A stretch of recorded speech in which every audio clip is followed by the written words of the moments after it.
Good morning, and we're going to start Module 8. We're halfway through. It's hard to believe the semester's gone so fast. Last week's answers were good answers for the most part, but many of you are hesitant to really get into how does one start the process with working with the mentally ill. And part of the problem is that when you're mentally ill, depressed, PTSD, whatever you have, that you may not recognize the fact that you have that mental illness. For instance, you can be an active, happy teenager, getting straight A's in school, into all the social life, going to the prom, whatever you're doing. You could be an athlete. You can be just the happiest kid in your family. And then all of a sudden, around age 17, 18, up to about age 25, early onset of schizophrenia begins. Do you know it? You know you're different. You know there's something wrong. Do you know what it is? No, not really. You don't plan on schizophrenia. It hits you. And then the shame of it, the surprise, the change in everything that's happening to you in your life, from being successful and people looking up to you, suddenly that's not there anymore. What do you do? Where do you go? You try to run away from it. You may commit suicide. In fact, if you were doing a term paper at some point, not in this class necessarily, but you might find that the rate of suicide for schizophrenics is very high.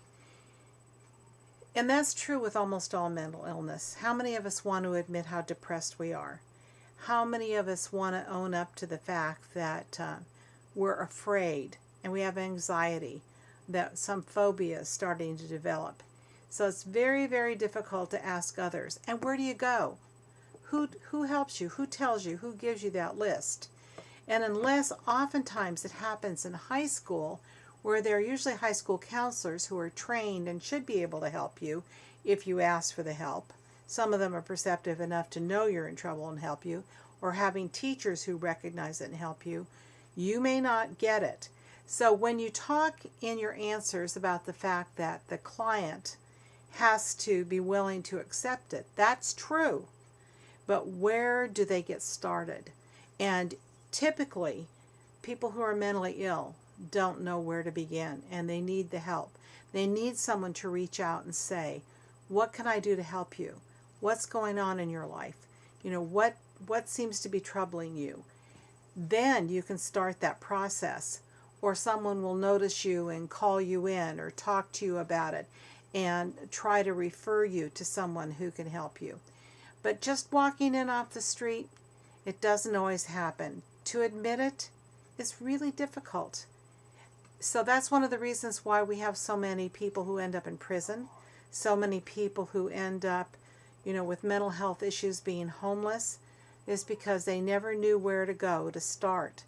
So, yes, the patient, the client, the human being, they have to be part of the process, and you can't require them to do something that they don't feel committed to. But how to get them there in the first place is not always going to come from them to start with, and may need some help from somebody. By the way, that's one of the interesting parts about being a professional person in this field, is working with people where you know that you can help hook them into the services that they need, and seeing them actually be successful in changing their lives. Because watching somebody suffer and be afraid isn't fun for them, and it's not fun for you or the families. Very, very difficult to do. So there is a question on that. Yes, you were right, those of you who questioned that, and I had responded to some of your answers. You can't just sit in an office or whatever and wait for someone to come to you. Lots of times it's getting referrals, going and visiting schools and letting people know who you are and that you are willing to help and make services available, or meeting casually in some way with people in groups or things that you volunteer to do. For instance, I volunteer sometimes with Teen Challenge, and there are a lot of problems there. And those people are there because someone referred them, or they're self-committed, but they still need a lot more hope, and they may have dual diagnoses that could come out of it. And you may have to meet with them first to say, what is it that I can do to provide you with the things that you need to help you function when you leave a program like Teen Challenge, which happens to be a live-in program. So think about that as you write your answers, and where some of the people you're seeing in your videos and things are starting the process of getting mental health help. And I think you need to recognize that sometimes you have to go out of your way to find those people. They don't just get dumped in your lap, although they certainly can. Probation officers are real famous about, referring them to you if you're not a probation officer, because they know you know where all the resources are when you work for, let's say, Aspira or Center for Human Services or some of the other agencies in town, that when you work there, you see more of the clients. Even if you visit something like the Modesto Gospel Mission, you'll find that a lot of those people are not in treatment, but they certainly may need services. And just by volunteering time there, you may find a way to help them start to get into the process of receiving the help that they need.